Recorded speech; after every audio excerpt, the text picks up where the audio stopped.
Gusto ko sana pag-usapan kung paano ba ginagamit ang pera para yumaman tayo lahat. When I say yaman, I'm talking about being fruitful, to have more than enough for yourself so that you can be a blessing to many people. Naniniwala ako na ito ang ibig sabihin ng totoong yaman. Yung bang pwede kang makatulong sa ibang tao and yet hindi ka nagkukulang.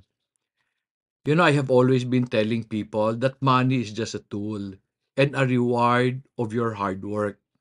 And maraming misconception about money na imbis nakatulong sa tao, lalo pa sila naghirap. So gusto ko sana i-explain sa iyo today kung paano ba ginagamit ang pera. Hopefully this lesson will help you appreciate money better. By now, you know that my life verse or the verse that I use to guide my life is Genesis 1:28.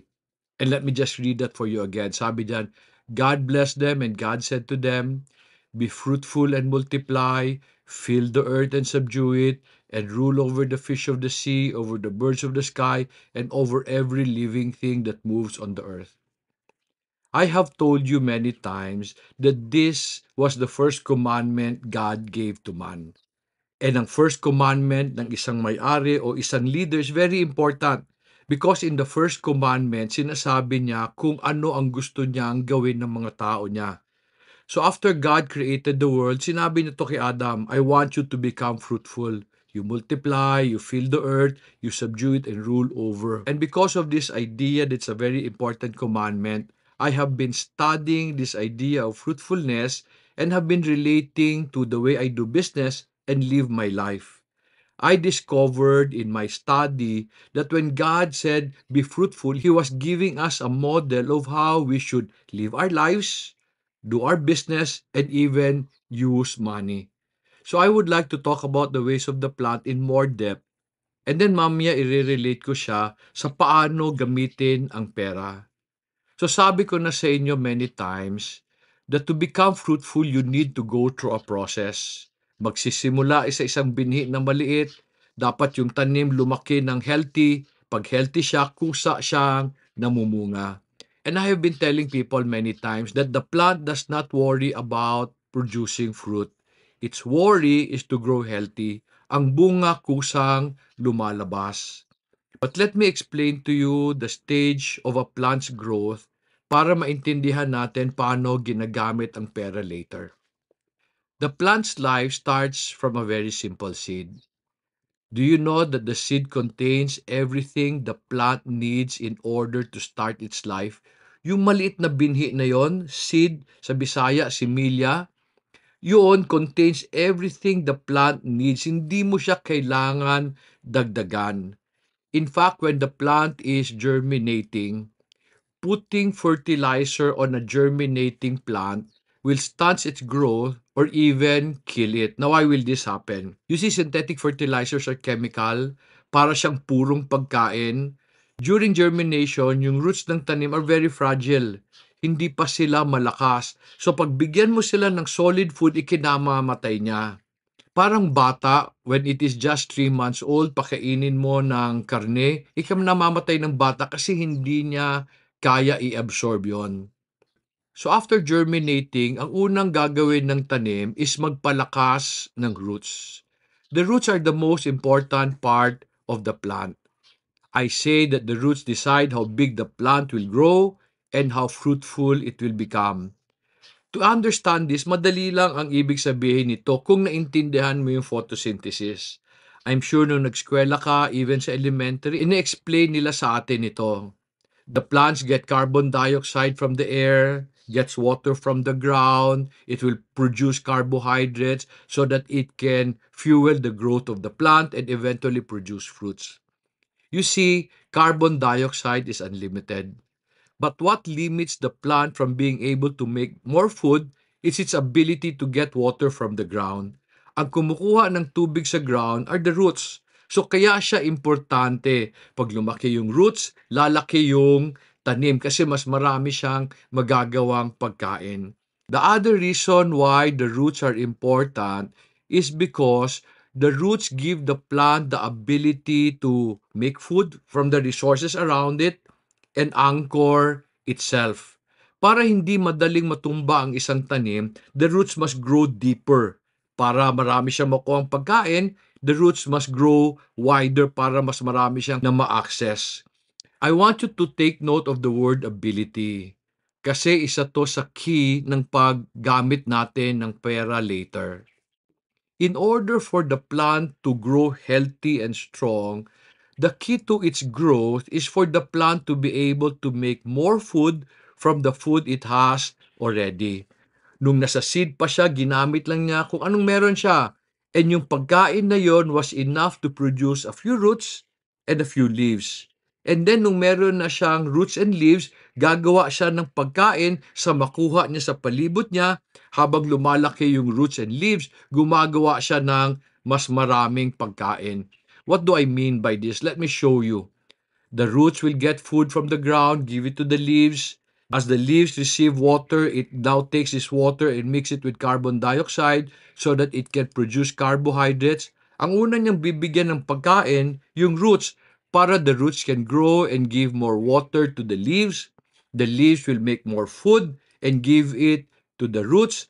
As it continue to this process, palaki siya ng palaki on its own. In fact, kung isipin mo, hindi niya kailangan ang tulong sa tao as long as it has everything it needs around it. So as I told you kanina, the plant goes to different stages of growth.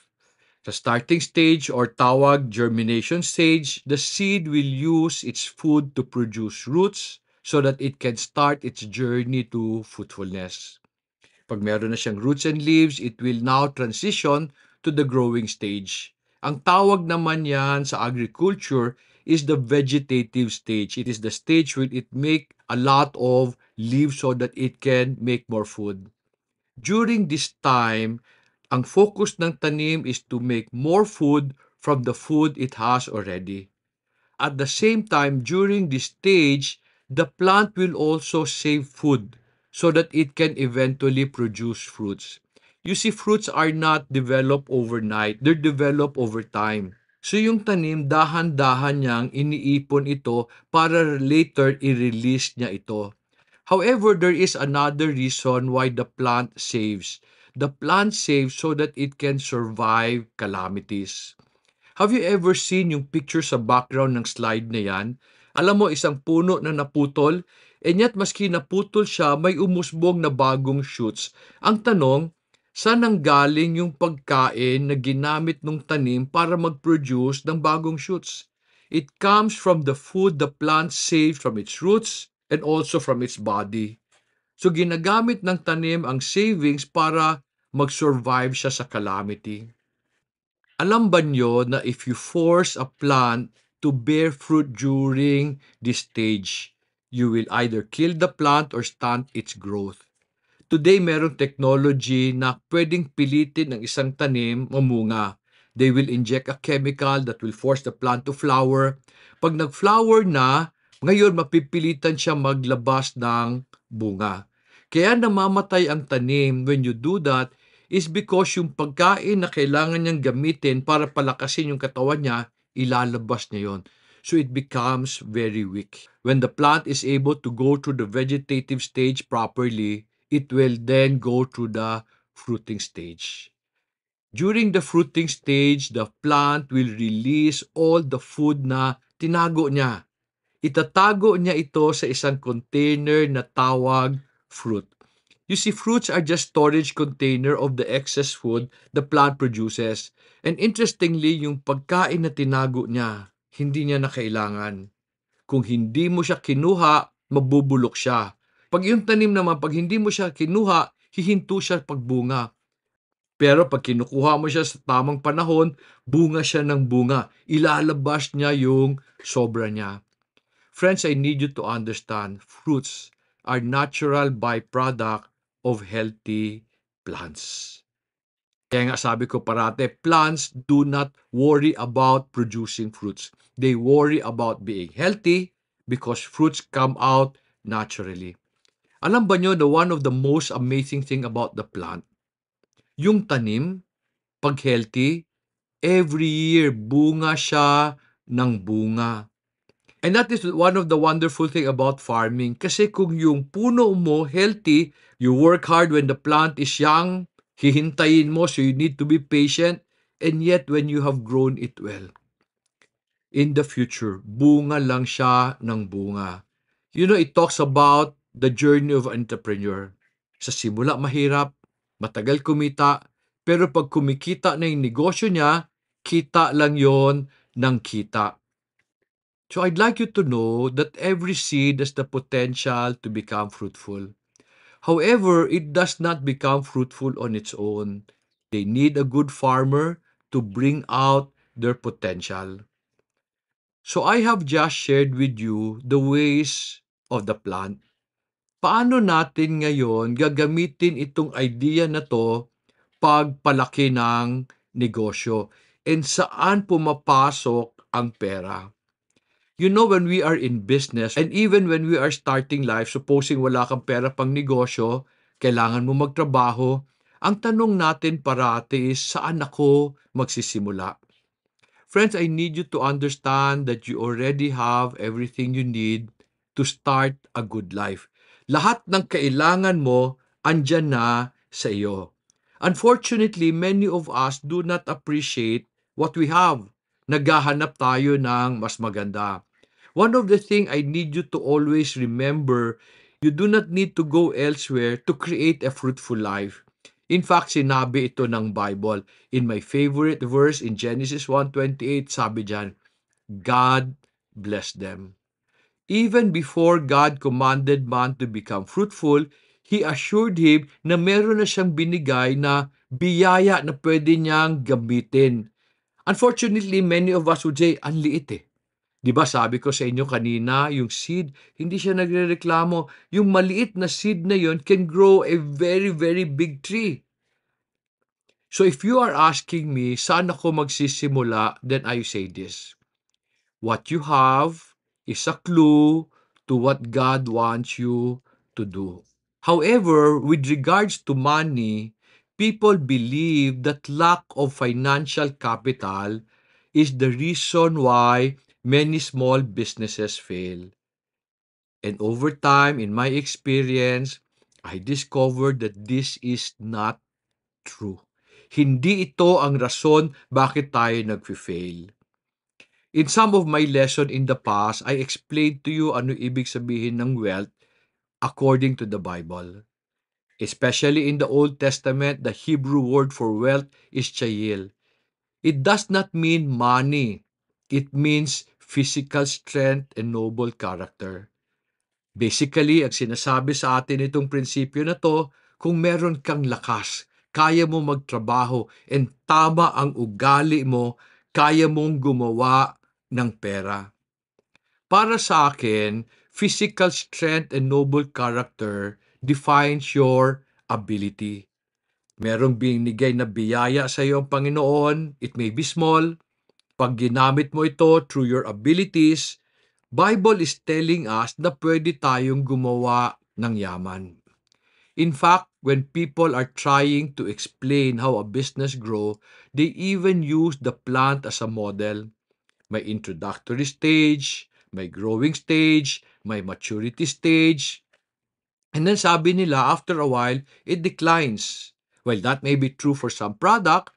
Ako naniniwala na pag maganda ang patakbo mo sa trabaho mo o sa negosyo mo, it will never stop producing fruit. And so let me explain how to use money in the different stages of your career and of your business.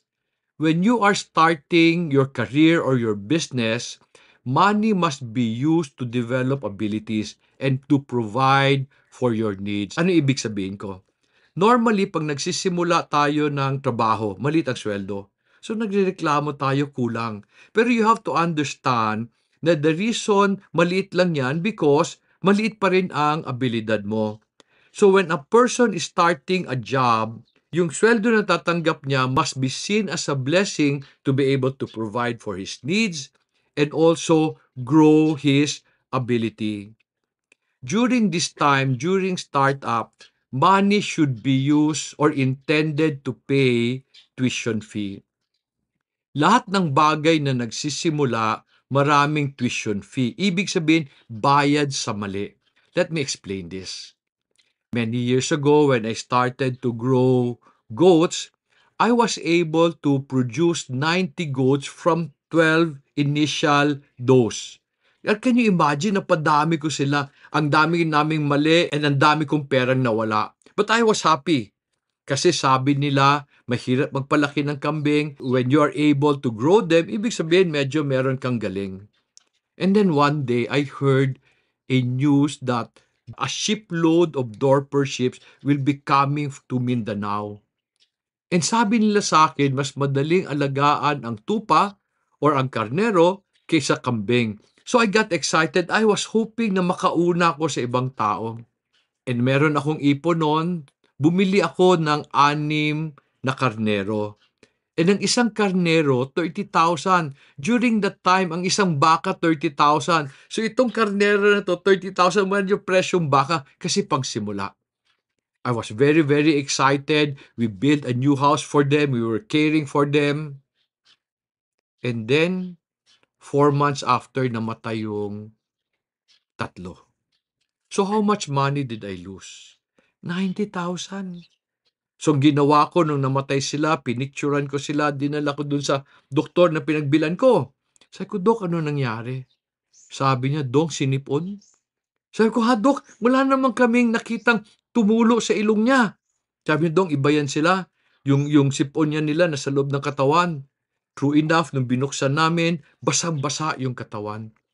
So sabi ko dun sa doktor, Dok, ano ang kailangan kong gawin para hindi mamatay yung naiiwang tatlo? Sabi niya sa akin, Dok, pag umuulan, nag-aambon, bili ka ng paracetamol, ilalagay mo sa tubig nila and para makalaban sila sa sipon. Alam ba niyo magkano ang paracetamol during the time? Piso. So that means pag umiulan, dapat bumili ako ng 2 pisong paracetamol, ilagay sa tubig para hindi sila mamatay. Alam ba nyo magkano ang binayad ko para sa information na yon? Magkano ang binayad ko para malaman ko na paracetamol lang ang solusyon para hindi mamatay yung aking karnero sa sipon? Yung nawala na pera ko na 90,000, bayad yon. Tawag doon, tuition fee.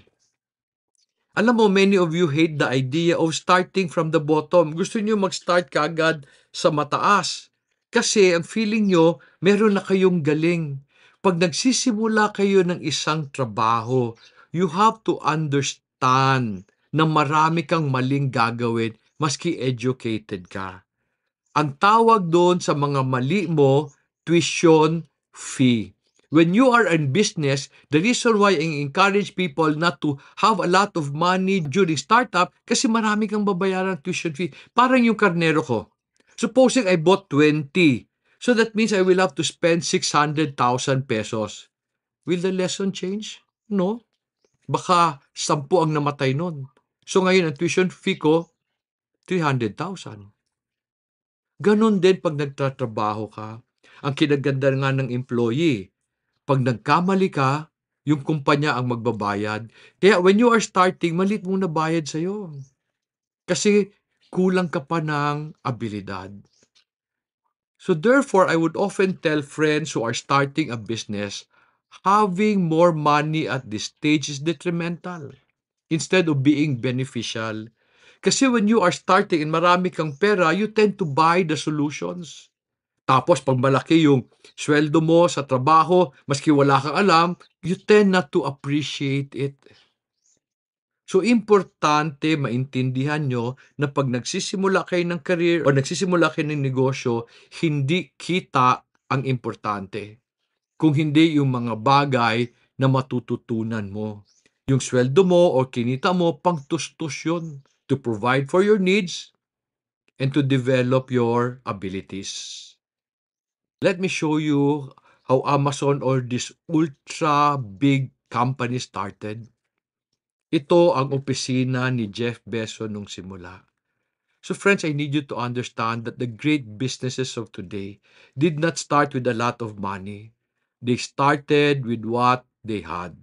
And the focus then was to understand the business, and develop the necessary abilities to be able to grow it later. So pagkatapos ng startup, nung medyo marami ka ng alam, magkakaroon ka ng sobra. Ano ang gagawin mo sa sobrang pera mo? Ito na naman tayo. May sobra. Ano normally ang tanong ng Pilipino? Paano ko siya uubusin? Yung ba talaga ang gamit ng sobra? As you transition from startup to growing stage, yung ba talaga ang gamit ng pera? Pang-enjoy? Kaya marami ngayon mga bata habang lumalaki yung sweldo, they travel, they buy gadgets, and then they eat good food. Yung ba talaga ang gamit ng sobrang pera as you transition from startup to growing stage? Hindi ho. The next stage from startup is the growing stage. In the growing stage, yung pera na sobra mo na, dapat mong gamitin para gumawa ng mas maraming pera. In order for you to grow a good tree, if you are a farmer, you must now help the plant make more food from the food it has already. So what will you do? Provide enough water, remove things that will prevent photosynthesis, create a safe environment for the plant to grow healthy by removing the pests. Yun ang trabaho ng farmer. Tutulungan lang yung tanim. But yung tanim ang mag-grow ng sarili niya at it makes more food from the food it has already. Ganon din ang trabaho, ganon din ang negosyo. But how do you make more money from the money you have already? It is by continually growing your abilities. Ito na naman si abilities. Bakit ba siya importante? Importante siya sa empleyado. Because employees are paid based on their ability. Ito ang hindi naintindihan ng maraming tao. Kaya dapat mong galingan sa simula. Dapat huwag ka magreklamo ng maliit ang sweldo mo. Pag ginalingan mo, the grow ability mo, you will find company will pay you more. Bakit? Because people get paid based on abilities, not based on their presence. Minsan yung ibang tao magrereklamo, araw-araw naman akong present ba't hindi tumataas yung sweldo ko? Hindi mo naman ginalingan Yan pa rin yung kaya mo. Yan yung kaya mo nung simula, yan pa rin yung kaya mo today. Tapos nag-quiet quit ka. Kasi nalilitan ka sa sweldo, hindi mo ginalingan. So kailan lalaki yan? Nagalit ka sa boss mo kasi parating pinupuna ang mali mo. Imbis na ayusin mo yung nakita niya, nagtampo ka. Hindi ka nag-report, kailan pa tataas ang sweldo mo? Kasi hindi ka naman nag-grow ng ability. Dapat habang bata ka, you ask, boss, what else can I do? Boss, help me to be excellent. Sabihin mo sa akin, I will work hard. Bakit? Yung abilidad na yon ang babayaran nila in the future. In business, it is also true. Businesses grow based on the abilities the organization develops. Ang organization, meaning yung mga tao, as they develop more abilities, as they streamline their processes, as they serve their customers well, you will notice that the business will grow as the abilities grow. So this is how to make more money from the money you have. Grow your abilities. Susunod ang pera. But in this stage, like the plant, you must save. Bakit importante mag-save during this stage? Because profit is not something produced overnight. It is produced over time. Padahan-dahan yan, ipon yan, iniipon. And then habang lumalaki yung pera, habang lumalaki ability mo, mapapadami yung pera. Pero there's another reason why you need to save. You need to save in order to survive calamity. One of the most important thing I learned in business is that business goes through cycle. May panahon na maganda, may panahon na pangit. And because of this, you need to save kasi may panahon na pangit. Alam ba nyo that our business has grown because we have accepted this truth that calamities will come? In 2008, the global financial crisis happened. It almost closed our farm. Mabuti na lang may ipon kami. In 2019, COVID-19 came. Again, it almost closed our farm. Mabuti na lang may ipon kami. One of the thing you need to understand, friends, is calamities will come. Madidenggi anak mo, na-aksidente nanay mo, na-stroke ang tatay mo, nagkaroon ng crisis sa pamilya mo. Alam mo, pag wala kang savings, mapapautang ka. Pag napautang ka, lalo kang nawala ng pera kasi magbabayad ka pa ng interest. So even in our life and in our business, savings very important so that we can eventually profit and so that we can survive calamity. Alam ba nyo, when your business is growing, if you force a business to profit at this stage, you will either kill it or stunt its growth. Bakit maraming millennials ang walang pera maski marami na silang kinita? Kasi in this age, binadget ang travel, binadget ang gadgets, binadget ang inom, binadget ang magandang damit. Most people are trying to profit already at this stage, kaya hindi lumalaki yung pera nila. Kasi akala nila profit yon. Hindi ko profit yan. Pera na ginagamit dapat sa pagpalaki. If you force a business to profit early, magsasara yan. And this is the reason why many businesses fail in the first 5 years of its life. Pinilit nila. Pero if you just focus on growing more money from the abilities you have, darating ang panahon, magkakaroon ka ng sobra. Pag meron tayong sobra at this point, saan siya ginagamit? Dito na siya kumita during the maturity stage of the business. And this is when you spend. Let me share with you a story. I have a Viber group called Keeper of His Garden. And in that group, I have a lot of businessmen friends who share their principles and ask questions. One day, somebody asked, may nakita kang magandang damit. Bibilhin mo ba kung wala kang pera? Kasi pwede mo naman i-budget o iutang. So immediately there was this financial advisor who responded by saying, syempre hindi mo bibilhin. Wala kang pera. Tapos may sumagot. Sabi niya, pag gusto ng misis ko yan, bibilhin ko yan, maski utangin ko yan. Happy wife, happy life. Tama naman, no? My daughter went to me that evening and asked, Papa, ikaw, what will you do? Sabi ko, in the past, I would buy that. Utangin ko yan, may credit card naman eh. But today, I don't. Understanding the concept of a plan. Today, pag merong magandang damit, pero wala akong pera, hindi ko titingnan yan. Kasi niloloko ko lang sarili ko pag tinitingnan ko, niinggitin ko lang. Hindi ko titingnan. Ang gagawin ko, mag-iipon ako. Mag-iipon ako hanggang may sobra. Tapos pag may sobra na, pag nakita ko yung damit, ba't pa naman natin pag-iisipan yan? May sobra naman. Do you understand what I'm telling you?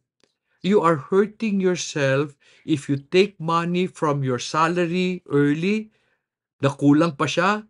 You are hurting your business if you pull out profit to fund all your luxuries. Papatayin mo negosyo mo.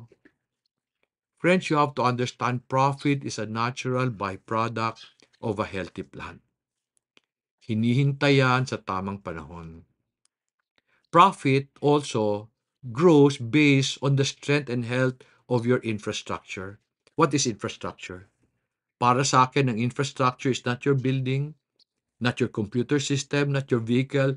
The infrastructure of a building, the one that really carries it, are the people inside the organization. So therefore, profit will grow every year if your people who makes up your infrastructure will grow in their abilities year after year. I like this picture. Sabi niya, the deeper the roots go down, the bigger the plants go up. And you will find na pag healthy yung roots, every year, dami ng dami ang bunga niya. And then later, pwede ka nang mag-relax. As I end, friends, this idea of how to use money, I just want you to know that every business has the potential to become profitable. So whatever business you decide to start, may potential yan. On the other hand, pag empleyado ka, every job has the potential to make you fruitful.